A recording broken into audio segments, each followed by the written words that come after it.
Well, good afternoon, and thank you. It was good to hear some of your comments. I promise you, I was just sitting off to the left side out of the camera range, but listening to what you had to share. So I'm happy to spend a little bit of time with you today. My plan, and I'll bring my slides up in a moment, is to look at some of the challenges in osteopathic medicine that I think you should be aware of, relate those to our planning process and where we are in terms of the strategic plan or continuous planning program for ACOM, and then use that to sort of look at the future, things that we think we need to be focused on, and some of the changes that are likely necessary to make those happen. And then at the end, be happy to try to hear comments or questions that you might have. So if you'll give me just a moment to get my slides up, I am going to leave them in edit mode. They're all large enough for what I'm going to talk about that we don't need to switch out, and that way I can see you a little bit more easily.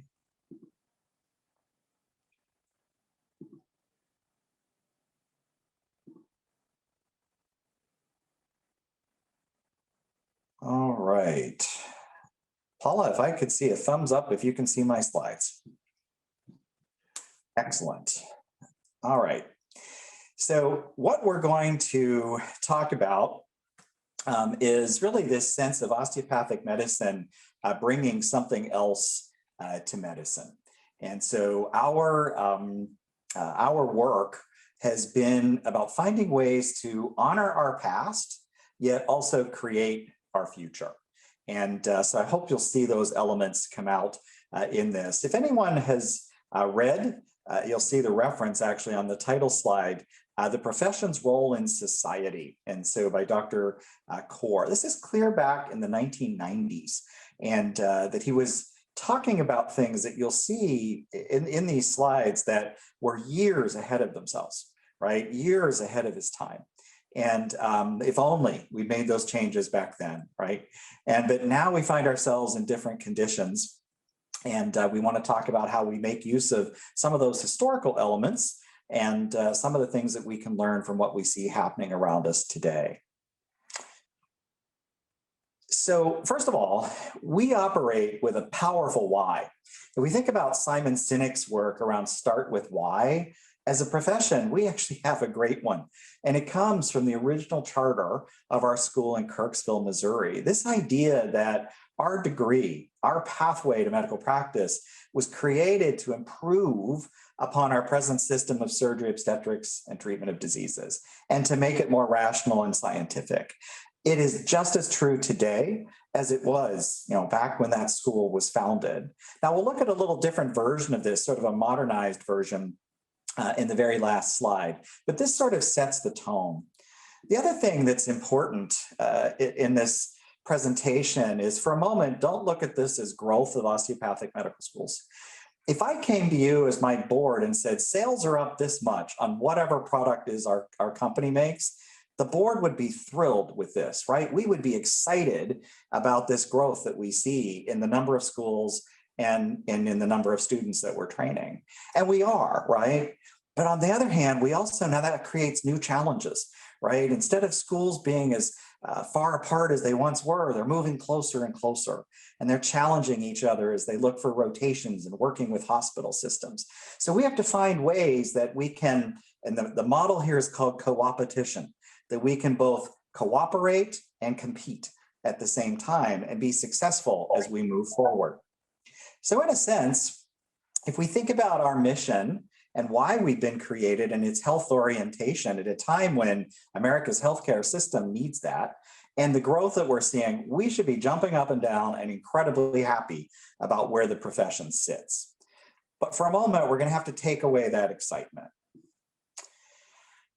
So in February of this year, I awakened and started to read my emails, as all of you do in the morning, and I was greeted by a forward from one of our deans who said, I think you should see this.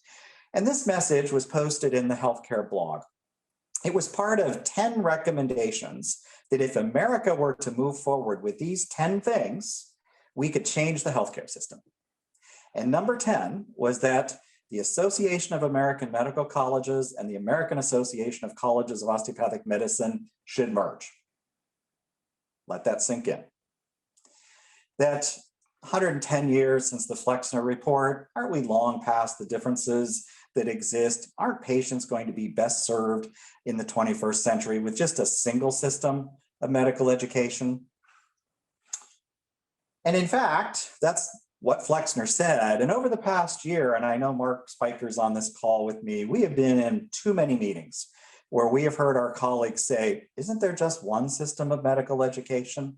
A pressure to bring these two systems together. My very first meeting with the AAMC when Steve Shannon was CEO, we went downtown into the district, we sat down with our counterparts, and one of their very first questions was, well, how soon do you think we'll just be one association? So this is prominent in terms of the thought process in the environment. The other thing we face is that our students are in conflict for a number of reasons. This idea that they actually have to hold two worlds side by side in their minds every day as they train. A mindset that's taught in our schools that's very complexivist to see the systems and the big thinking and how pieces go together, yet pushed into a setting where things are very reductionist. Let's break it down into the smallest parts and take care of people, not the wholeness that we think is important. Where evidence-based practice can compete with what I think was the original form of precision medicine, OMT and OMM. And the reality of practice, which is we have to move so fast to make things transactional that it's really hard to be empathic and care about that person who's sitting in front of you. Now, related to that, this I call my war map. I'm not going to go through every detail of it, but I want you to understand, and there are other things we could add. There are at least 5 major fronts that our profession faces in terms of its future, including osteopathic medicine, osteopathic medical education. Whether it be the challenges of COCA versus LCME and the conversations in the community, the issues around COMLEX, our pathway to licensure for our degree, yet that reductionist mindset that influences our students and says, no, USMLE is a better test. Why do you have to take that? And the challenges we have to overcome every day just to keep our students focused on an osteopathic pathway and building the osteopathic profession. A distributed model of education versus consolidated. And what I mean by that is how much easier it is to plan for your students when the majority of their training occurs inside an academic health center, one academic health center, and the community is just a place you go as part of the experience. Our students train in that community and we have to keep it together. And that takes a lot of work from the teammates you have on each of your campuses. We've lost our osteopathic graduate medical education program, so we have to rebuild in a new world inside the ACGME. Learning that language, learning how it functions, and making sure, and we see leadership, right? We see significant leadership in that space, but on the ground, it is still hard for our program directors.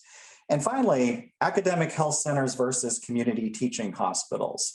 Certainly significant problems in terms of financing those community teaching hospitals and merger after merger that continues to occur. And all of these are influenced by social media, generational differences, environmental conditions, and social unrest. And so we have to think about all of those as we go through our planning. So ACOM has been trying to rethink its communications and connectivity. We recognize that every one of you and all of the other councils that we work with can act as a huge net cast across the country. A net that, just like when a spider spins its web and that insect lands on the outside and it starts moving, it sends a signal inward to the center of that net where that spider is waiting. Keeping that same kind of image, when something happens out at a specific COM, we need to make sure that the pathways are in place, that signal can make it inward so that we can decide, is that something we need to react to or something that may not go anywhere? We just need to monitor. And vice versa, that we can move communications outward from that central place that can help keep all of us connected in new and different ways. That begins with work that's been going on in our marketing and communications department, where we've really focused on, you've heard the why piece, who are we, what do we do, and why do we do it? And having to be absolutely clear about those answers. I just came from our annual ACOM Advocacy Day, and knowing that tomorrow, more than 250 of our deans and students and other representatives are going to have the chance to talk to our senators and Congress or representatives, we want a clear message when they walk in about what's important to this community so we can assure our future. So part of that requires us to think about alignment. And so I know this slide's a little small, but what these arrows all represent. Many organizations, when you look inside of them, what we see are different parts of the organization not lined up and moving in the same direction, and in fact, integrated with each other, but doing things that actually can work against each other. And so we're looking and trying to make sure that by expanding knowledge about the strategic plan and the direction and the threats that we all face, can we manage to line up our pieces, the councils, the task forces, the committees, the board, the assemblies, and get us moving all in the same direction to try to oppose those things that I was talking about at the beginning of the presentation. Now, most of that means we're going to focus in 4 areas that we think influence osteopathic medical education. So issues of higher education themselves. So we know that cost, as an example, in that particular box, can influence the choices our students make to come to a DO school or not come to a DO school, what choices they may make for a residency later on, that it can potentially affect the diversity of our classes in many ways. So how do we have those tough conversations, and are there ways to overcome it and think about financing higher education? Health policy and research, healthcare economics and health systems. That last one, as I mentioned, that our hospitals are merging and then merging into systems and super systems. And before we know it, we're challenged to keep our education programs going. Now, I mentioned co-opetition, and with that co-opetition comes a model that allows us to think about us being complementers in this really complex system. And so what is the space that we most effectively operate in and make a difference for patients in the end? That if we weren't here tomorrow, people would notice. And that's the conversation that we think can help to strengthen our direction as an organization and overall as a profession. To begin that, clear back in November of 2019, the board approved, and at the time we actually didn't have a vision statement.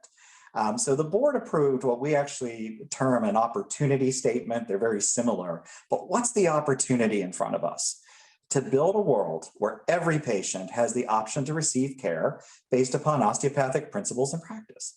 If we believe that the best care for patients comes through those principles, then we have to believe that we have to move that forward. And the only education organization, the only education community in the entire world that cares about that is ACOM and all of its councils, you, when it comes to admissions. And so making sure we can feel all comfortable behind this.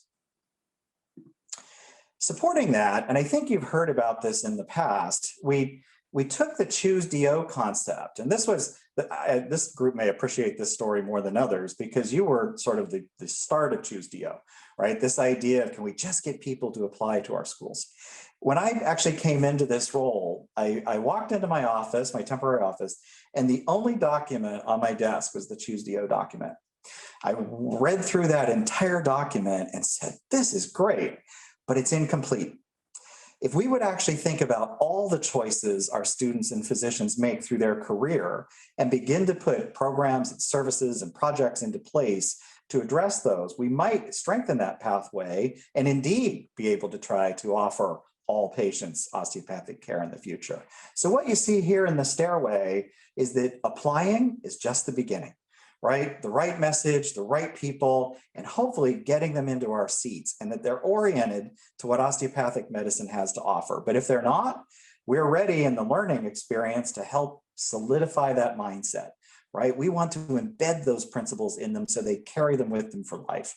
As they go into the match, that they're looking for a way to continue that education.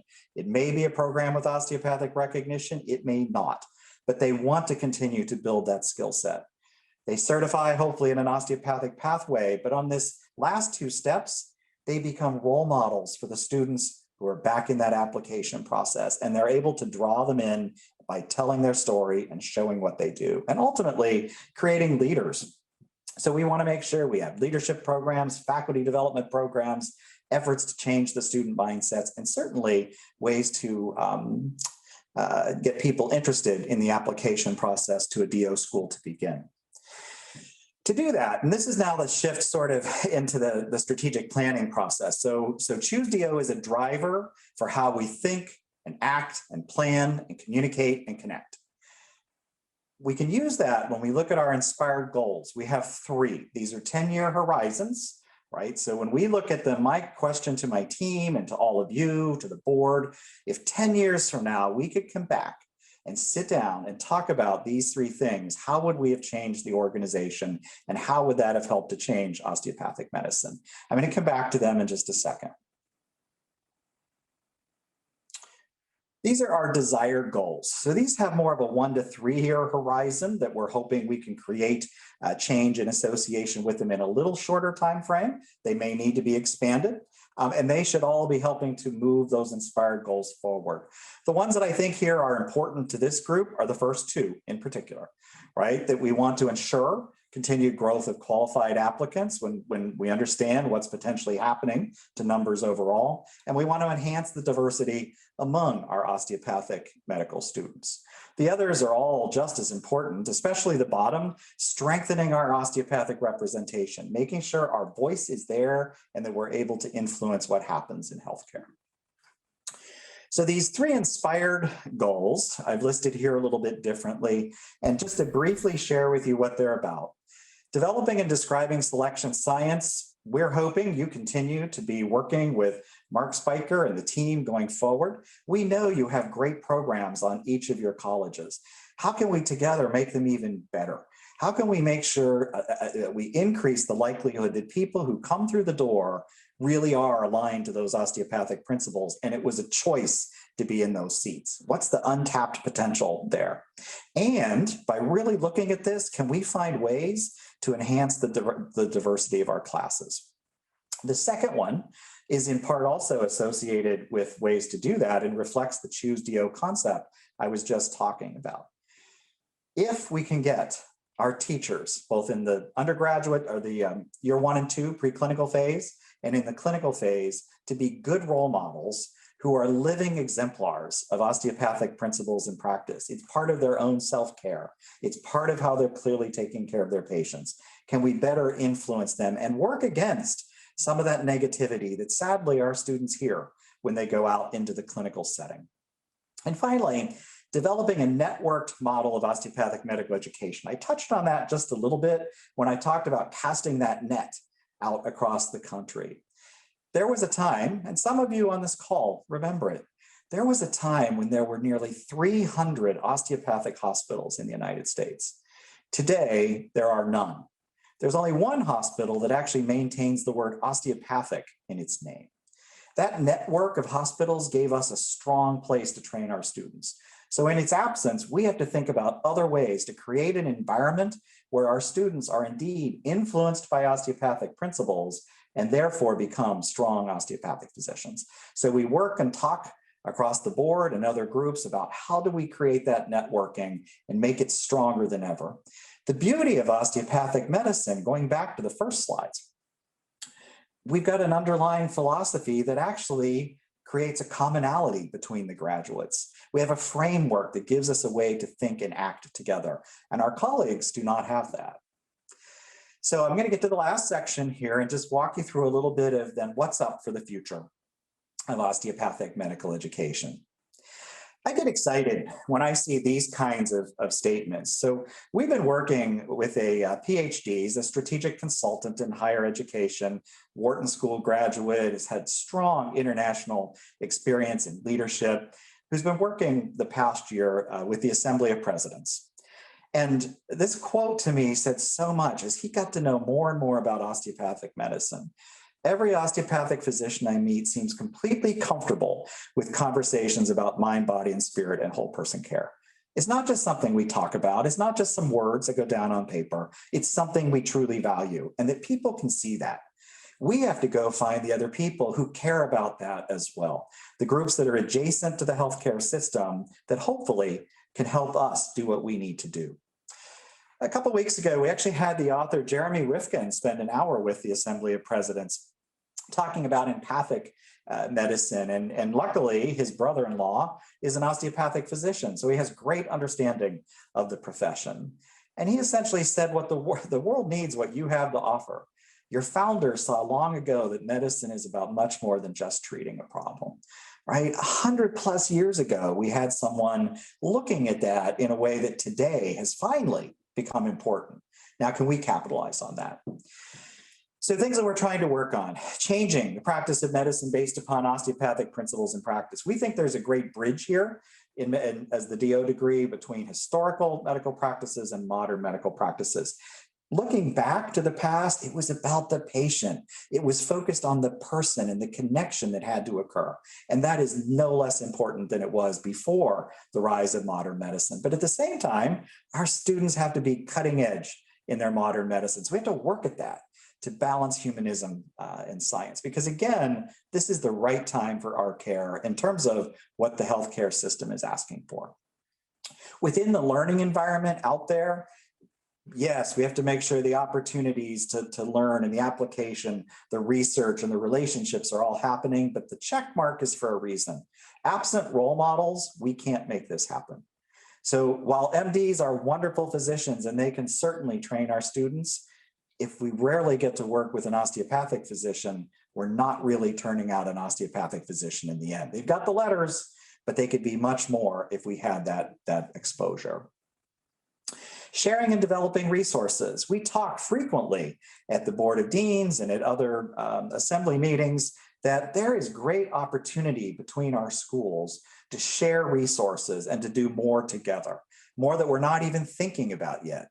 The reason I have the giant redwood trees here is actually very, very specific. They have a shared root system that gives them an amazing strength to be able to weather drought and weather other conditions, not necessarily fire, unfortunately. But in terms of high winds, those trees don't topple when the storms come because they're tied together in a very strong way.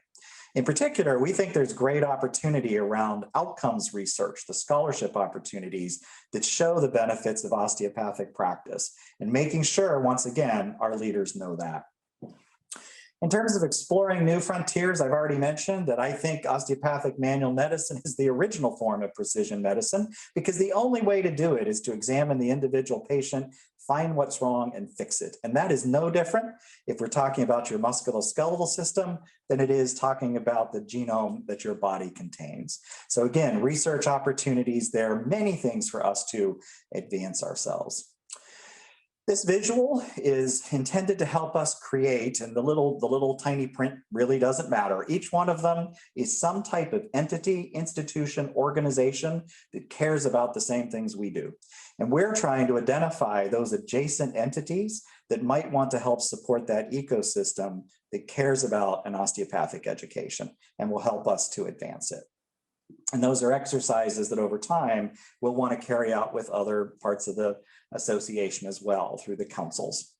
Our advocacy work has really come down to 3 specific components in the lens in terms of our students' future. There's other advocacy work, but it's about equity. Our students, unfortunately, face baseline inequity simply because they're DOs training in community settings. But once again, an incredibly important place that care needs to be delivered. Public good is all too often referring to the patient who's in a large academic center in a large city, not the patient who's in the small community of Cottonwood, Arizona, in a community hospital. And we think that that voice needs to be heard. And the systemic bias that's in place against osteopathic medicine and what it means to try to remove that so that we can continue to move forward. So, last 3 slides. Creating positive change is not easy. And the trick, and I love this slide from Ron Heifetz's book, Leadership on the Line. It's like turning up the pot that you want to boil on the stove. If you go too high, you risk chaos and disequilibrium. If you don't turn up high enough, the change doesn't occur. And so we're trying to find that space in creating positive change that can help us to address all those things I just took you through. So more specific to your concerns, and I think what's important to COMAO, let's talk a little bit about structural changes and things that are happening specific at ACOM. I'm going to talk about the board first for a moment. and then we'll come into these particular points. Looking forward to our upcoming board retreat in November. Sadly, I've been now 2 years and 3 months as the CEO, and 2 out of my first 3 retreats will be they will not be fully live. And it's sad not having people together and really able to work in terms of planning when it needs to happen, and especially tough conversations that we need to have. But the board is going to be focused on some of those slides that you saw in the beginning. The challenges of this, shouldn't we just be one? And how are we going to stave that off so that indeed osteopathic medicine can make its impact on healthcare? The afternoon of the first day will actually be focused on DEI work for the association. And so we've actually reached out to AHEC, to have a representative that can speak about the tribal colleges and universities, and to the Council of 1890 Universities. Our plan is a panel presentation from them with breakout sessions to actually explore opportunities to hopefully enhance, whether it be through pathways or other mechanisms. We're actually trying not to preconceive what that looks like and let them help us through that conversation. So still looking forward to meeting with them for the planning and to incorporate that into the afternoon of day 1. As far as our staff, I'm going to call these 2. So I want to talk about realignment, finding balance, recognizing contributions, and addressing gaps. As we look at board priorities, if I took you back to those desired goals, well, you already heard me talk about the focus on admissions and diversity in admissions, but lower into that list was the focus on graduate medical education. And the board is focused on both of these as important. So what we decided to do in the association was to actually create bookend vice presidents around the continuum of osteopathic medical education, so that a VP for undergraduate medical education services would address the entry into medical school and the handoff in terms of what happens inside of the medical school experience. The VP for graduate medical education services would focus on the transition out of medical school, the match, which is just as critical as getting them in the door, and then what happens in residency and fellowship. So we recently promoted Alenta Long, who'd been with the association 7+ years now, and to the position of VP for Graduate Medical Education Services. She was previously director and was a executive director of the AOGME, so the Assembly of Osteopathic Graduate Medical Educators. Concurrent with that, we introduced the VP for Undergraduate Medical Education Services, which is really a strong partner. These two are going to have to work closely together as we look at that continuum. This will actually bring in recruitment, admissions, applications, and student affairs as we move into the student experience itself. So as we've been doing our searches, we've been looking for individuals who are strong across that continuum in terms of their background. We've been working to find balance across ACOM as a whole in terms of departments and divisions. So the events the department was now moved over to marketing and communications, trying to lessen the workload in one area and balance it in terms of the other. And really, the biggest event we have is educating leaders. And as our marquee event, that might as well be attached to marketing and communications so that we make sure we're getting that out front and center. In terms of recognizing contributions, we elevated one of our individuals in finance to a VP position because strategic financing of all of this has become really important. And so that job has increased in its scope. And we expect a soon to be announced change in research as well for one of the individuals working with Mark. Addressing gaps, and this is my final structural comment, and then just one last slide, is the introduction of a group of executive advisors. Now, I've used this, I think, successfully for my needs over the past year. 2 advisors, one who helped us introduce the Students Assist America project in the early days of the pandemic that has continued to help elevate ACOM's voice, both with 11 other health professions and on the Hill, as well as a strategic HR consultant. So one of the things we lacked at ACOM was an individual. We had very transactional HR. get them in, on board, exit if necessary, make sure the benefits were in place, take care of some of the things that arise. We were looking for something much more than that. And so we brought on a strategic HR consultant whose job was to help us start looking at how do we develop the team? How do we make sure we've got the right team in place? How do we make sure that we have a long-range plan for people development within the association itself? Well, using that model, I looked at the organization and said, Dr. Simmet and I are the only two DOs trying to represent this entire profession from a medical education standpoint. And that's pretty much impossible with everything we've just outlined. So we are looking at the introduction of potentially up to 5 executive advisors, all DOs. They'll be called scholars in some form. The first 2 of which, and the first is where we'll start, the first should be a DO who is comfortable and experienced in the DEI space. So they can be able to work as an advisor, both to myself and to the vice president, the presidents that you actually see listed above. The second, and we'll do this sequentially as our resources permit, we'll focus on clinician well-being, because also a critically important issue, not something that we wait until people are out in practice, but we need to start in that first step of choose DO so that we're making sure our workforce is healthy for the future. So my closing slide,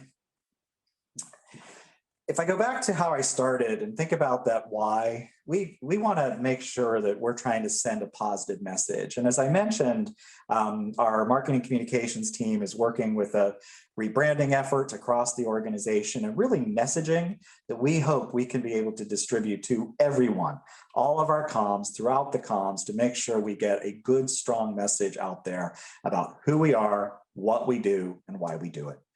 So the why for today: osteopathic medicine seeks to improve our healthcare system by embracing care of the whole person to help each live well. We rely upon our principles to champion the quality practice of medicine, those principles being key, to balance human need and scientific evidence, certainly in a time when it's needed, to promote a diverse practice community with shared values, that shared values coming from that philosophy, and to build a healthier society. And in the little orange box that you can barely see, it basically says, and the DO degree is how you recognize people who care about those values and want to lead in practice with those in mind.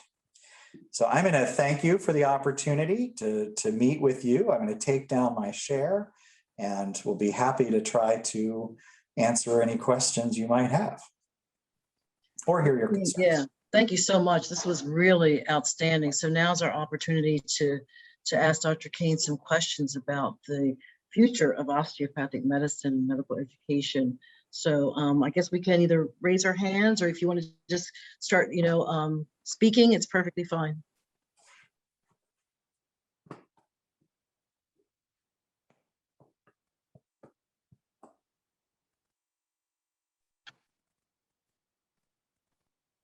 Anyone? Dr. Cain, I'd just like to say thank you for taking the time to come address us today. We appreciate the information. You are most welcome and happy to come back.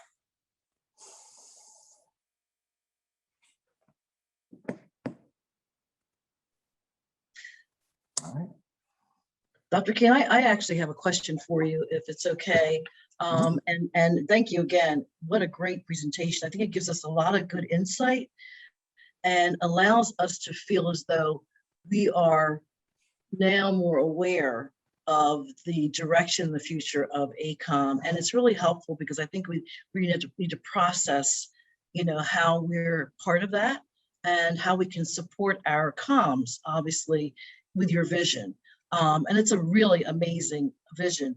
The question I have, I wrote it down, is that, there are different positions. You're looking at adding, osteopathic physicians as your scholars, in order to achieve certain objectives.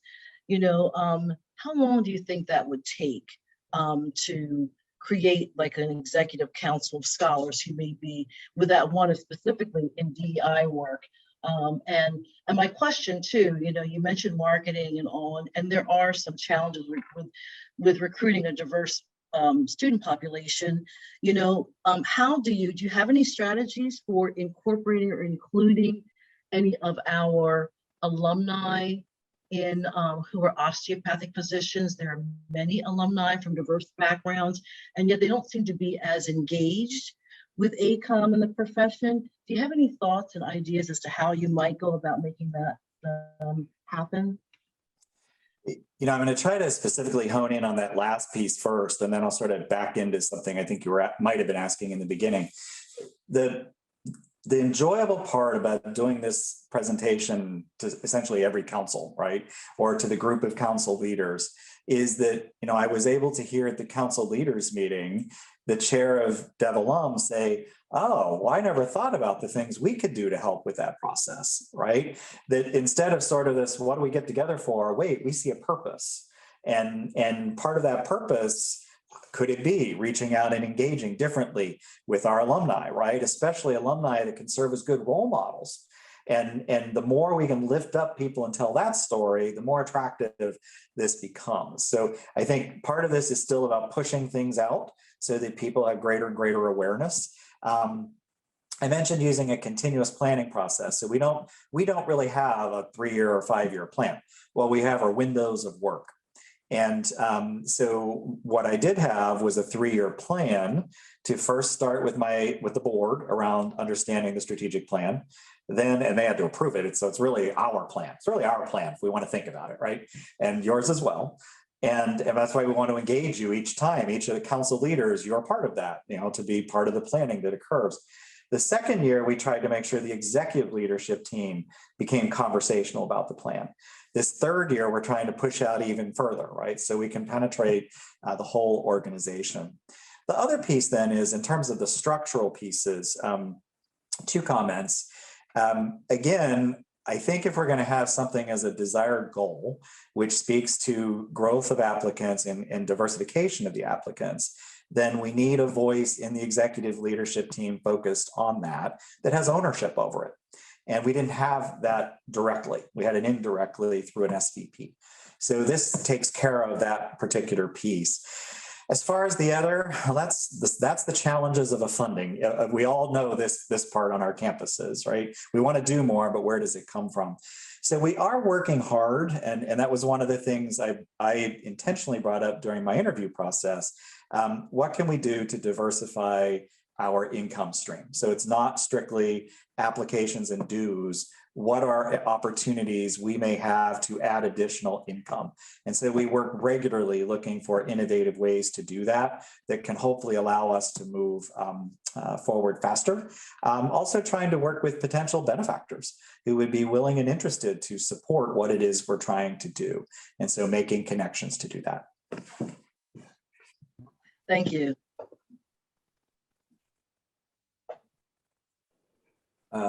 There's a Wendy. Oh, yeah. Okay. Hi. Thank you. Yep. Yeah. Hi, Dr. Cain. Thanks so much for your presentation. I think I'm the only member of this group who is representing an undergraduate institution as an advisor in the health professions. And so I just had a couple of comments about things that the team might be thinking about as you think about educating the people who are really sharing with students, how to think about osteopathic medicine when they think about medical school. And I wanted to share a little bit of my own data. We have a huge number of students who apply to medical school each year, and in the neighborhood of 400 to 500 a year.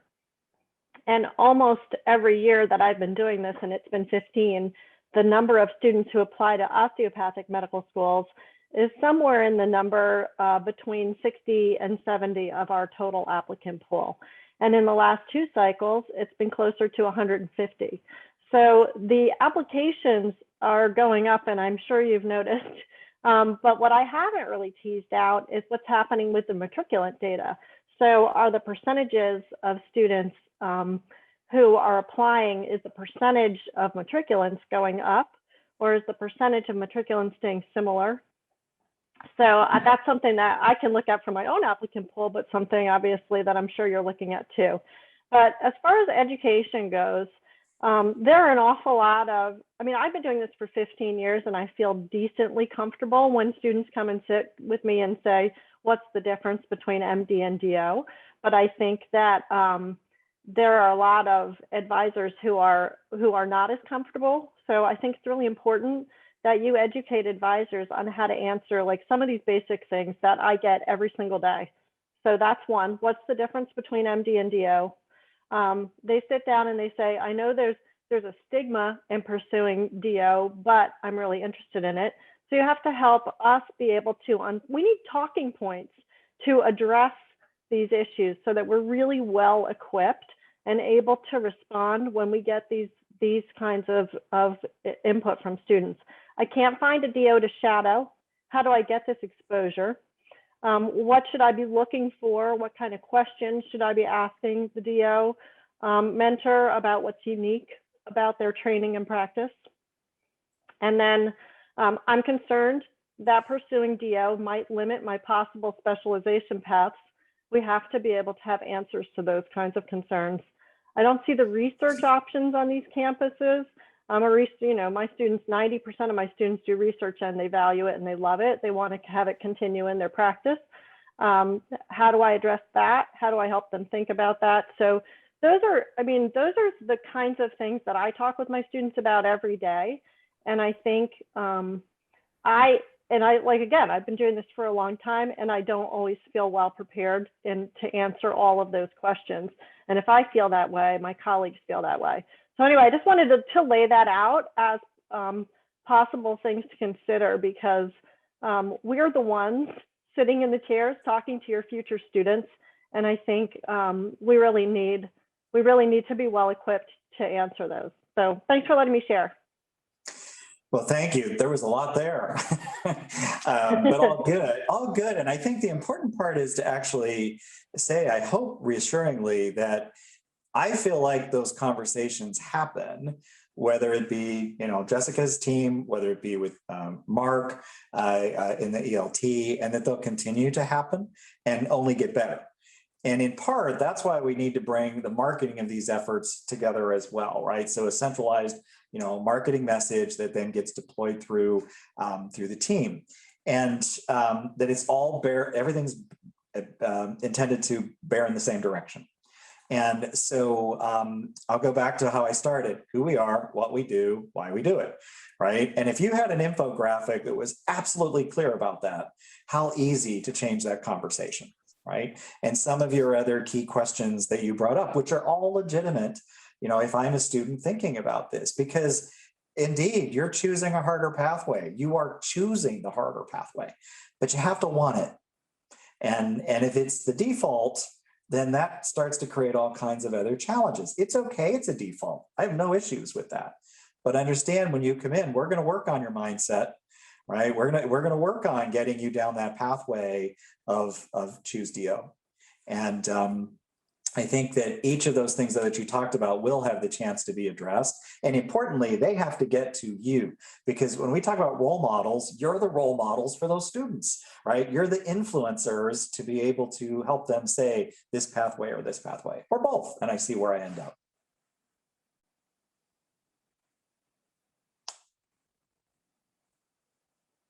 So I was looking at the chat, make sure I didn't miss anything.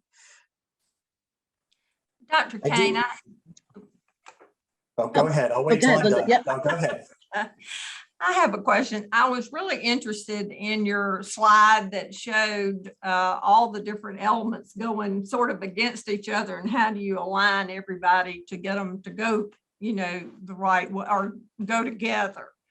And just thinking about all these different elements that are so important, how do you see that playing out? What is that interface that's going to help all these things? Because the public policy piece is important to advance what you're talking about.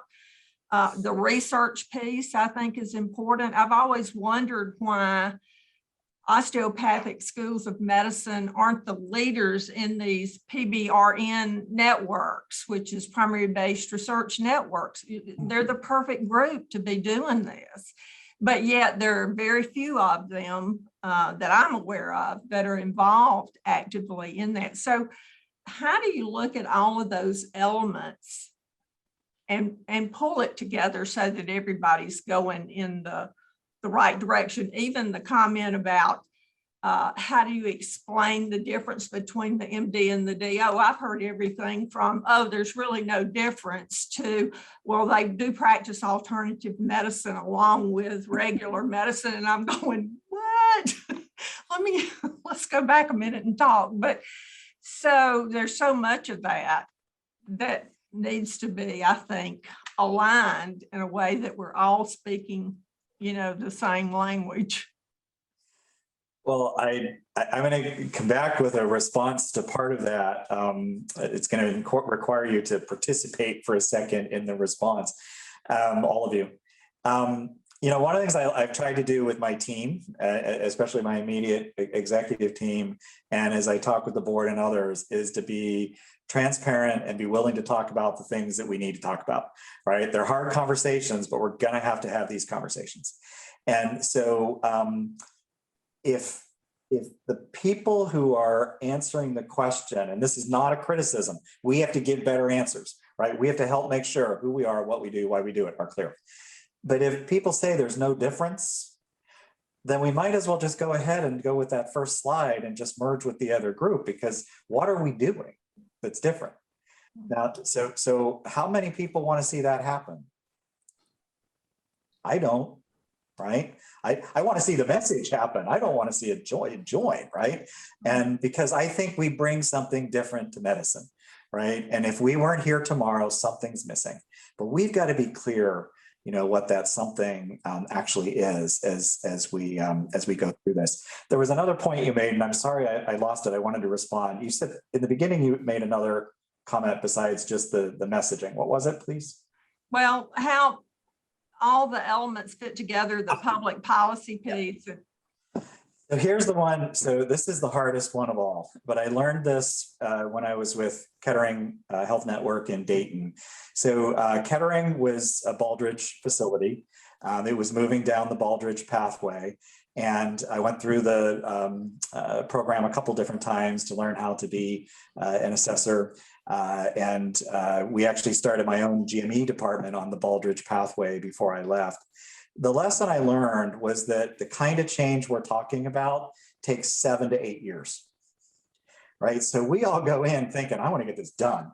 But in truth, we've got to be willing to recognize we've got several years of step by step work ahead of us.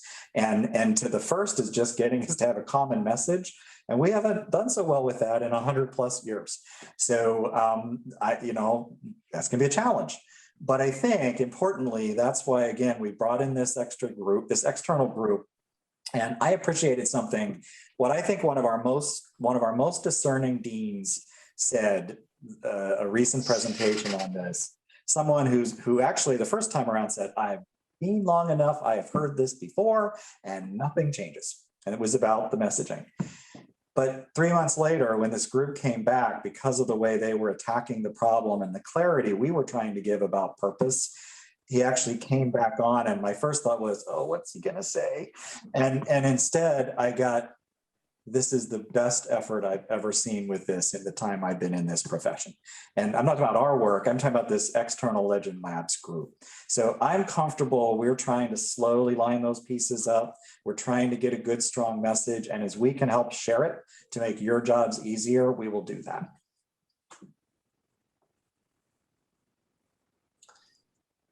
I just want to make sure before I leave. Oh, I'm sorry, go ahead. I was just going to ask if you could address the research part of it. I can. So, the research, one of the challenges of the research is both building the research infrastructure so that all our colleges feel comfortable in that space. And so Dr. Spiker last November got approval from the board for a research advisory group to try to focus in part on our NIH research efforts. The AOA has launched a new initiative there. We want to align with them in this. And we are actually working, have been for many months, with a potential benefactor that I hope may be willing to support research at ACOM. And if that's the case, it would be nice to bring on a strengthened research division that can ask the big questions, the tough questions, and that we have the people in place to do that research. But not just ACOM, right? This is where we need to network exactly like you're asking with each college. So it may not be every college is on every problem that we have, but can we get those groups networked together that allow us to increase our population we're studying and hopefully produce some meaningful data. So I think that is in a really rudimentary stage. If we can get the support we need, we're probably talking still 5 years before we see much coming from it in what we'd like to do. But the conversations are started. Thank you. So before I go, if there are any last questions, I'll take them. But I do want to make sure I lift up Mark and Jessica and Maggie in particular for helping in the last few months as we transition through this and to hopefully move us to a new place. So my thanks to them. Thank you so much. And I can tell you, working with Jessica and Maggie, and we appreciate Mark's support at a meeting we had, has been just absolutely excellent. And so we're really grateful to them for helping us for sure. Before you go, I do have one question. I hope you don't mind. And as I'm thinking, I'm always thinking about how you diversify the physician workforce. It's just a passion of mine. And one of the things I've heard someone say, and I really appreciate Wendy Laughlin sharing some of the challenges that pre-med advisors have when trying to describe the differences, because we're all here, obviously, because we really value the osteopathic profession. As far as we're concerned, as far as I'm concerned, it's the only way that medicine should be practiced. And so we're very passionate about that. But I've heard that some folks from diverse backgrounds suggest that because it's not marketed, because you don't know exactly what DOs do, it seems to be the minority profession. And when you're dealing with people from diverse backgrounds, they too are in a minority. So now you're asking a minority to become part of an organization that's also a minority. And it's very challenging to see yourself in those spaces because working in those spaces is challenging. And so I want to add my question, I guess, and if there's not really a question, maybe a comment, that we need to recognize and really try to understand who it is we want to recruit, what it is that their background, and that to value their background and to be inclusive so that we can ensure that we have opportunities for all students who want to become osteopathic physicians to be part of what we believe is a really outstanding profession. And again, I think we all agree, which is why we work so hard to promote the profession. But I just wanted to share that because it really is challenging for marginalized students to feel part of a profession where it's almost as though they love the philosophy. I got one leg in, but I don't know how I'm going to be perceived because I already know how challenging it is to be a minority. I just wanted to point that out. Yeah, it's the last year, one of the work groups we formed to respond to things that have been happening during the pandemic is intended to address racism and injustice. And as most of you probably saw yesterday, we were able to release our consensus statement, which was last year's board work, by the way, just to mention that we worked through this with Dr. Ross Lee. We spent months, people hopefully on their campuses talking with their teams, with their university leaders and making the decision. We weren't going forward with it unless every single school signed on. And so that was an important release to us yesterday. And the consensus statement on diversity, equity, inclusion for the board and the association. But working with Dr. Ross Lee, she regularly points that out to me, right? And the issue that you're talking about. And I feel like the question I've been asking myself over the last year of working with her is, how do we actually turn that into a positive, right? And that there has to be a way to turn that into a positive. And as I listen to her talk, the things that we do this in other areas, things that are translatable. Well, I'm familiar with this issue, right? I deal with this on an everyday basis. How how do we get there? I don't have an idea how that happens, but that's why we have to start the conversation with it, and hopefully be able to have some effect to increase the numbers. I can only imagine how hard this is, and to see those numbers shift. My first presentation to the council leaders, I was putting slides together that Mark had given me, and I looked at the demographics and realized that from the 1970s till now, we had moved the needle on gender from about 15% women to in excess of 50%, right? We'd moved that needle. But the needle on underrepresented students hadn't shifted at all in that same time frame. And like what's happening and why and what do we need to do? So clearly this issue of education and pathway programs that start long before college, right? But how do we do that? And of course, our team has tried to put some pilots in place. And I was, actually, this would be great to share. Jessica, you don't know this. We got an offer from a foundation to talk about potentially supporting that program after I talked about it the other day. So we're going to have to come back to that and see what might be able to happen. But that kind of conversation, I myself, I have met with every student organization, the national leaders, some 2 to 3 times in the past year, to try to learn from them and talk with them, and more work yet to be done, as I mentioned in this upcoming board meeting. So I again, like talking about the others, we're going to try to have the conversations and see what we can do. Yeah, there's something, Susan Hansen from Compton, California. There's another issue that I'd like to try to piggyback onto what Paula was saying. In California, it's difficult because students URIMS who are qualified and sought after by other schools can have scholarships, full ride scholarships to some schools. And we're a small not-for-profit school, and we have no chance. So we're doing okay. Of course, we can do better and we need to do better. But students who are strong candidates, who are URIMS, have full ride scholarships to many of the larger schools. And that's an issue we're trying to deal with too. We don't have that deep a pocket for us on our campus, but those are areas we're trying to look at also. And it's important because students from underrepresented backgrounds, disadvantaged backgrounds, they see, a tuition of $60,000 is huge. And we just don't know how to compete with that. Yeah, and that's why, if you remember that slide that I had that had the 4 major factors and one, higher education, that conversation happens so that you see how some of these pieces go together. This is worth sharing. So our Assembly of Presidents meets 8 times a year. 4 times a year, they do just a hotspots call. It's a 1 hour, what's important to me right now, and can I talk to my colleagues? 4 times a year, they meet for 3 hours to do deep dives into different areas. And we use that Scott Coer I mentioned as the facilitator. And over the past year, that has been a huge focus in that room, with the presidents talking to each other, which is, we'd love to have more presidents than we have. We only get about 1/3 of the presidents right now, but we're going to keep pushing to get more. But the ones that are in the room, they're benefiting from that conversation and thinking about and working through how do we address that, and recognize, as long as tuition remains high and scholarship opportunities remain low, that statement's going to remain true.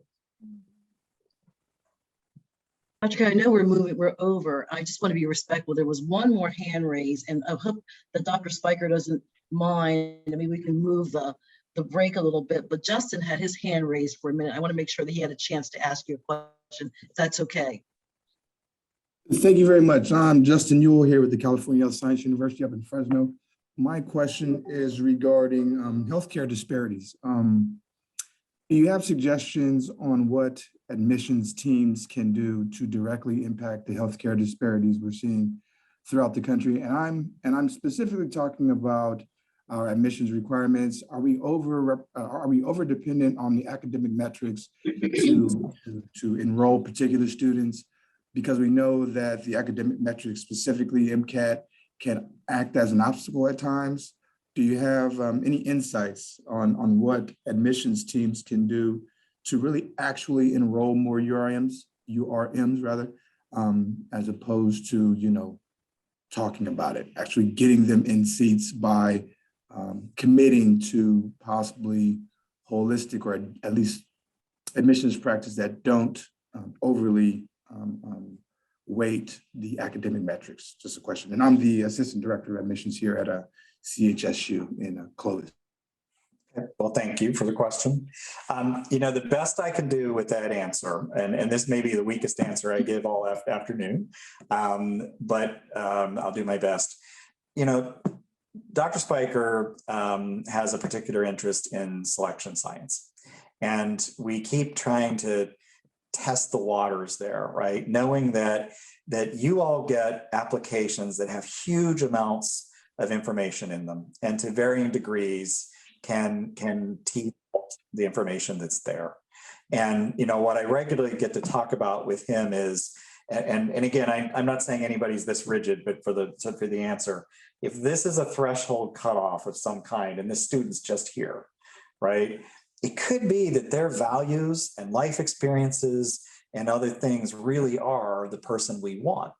And different schools, depending upon where each of their admissions officers are, or their experience or their process, may or may not go there. Like just the school that's saying, I have to get fully accredited before I can be anything else, right? Maybe less likely to reach into that space. And yet we step right over a person that's going to do okay, and they're going to be a good DO. And so the key becomes, how do we identify those tools that can let us feel more comfortable with that, and then everybody on this call then feels more comfortable with that. So I think it's still about the humanism part and making that connection, but we also want to putting science and humanism together, right? We want to figure out how we dive into that information and make it easier for all of you. And that comes down to then, how do you do that together? And so I hope you'll see more projects, more attempts to, the HARP was a step one. And can we do more as we go forward?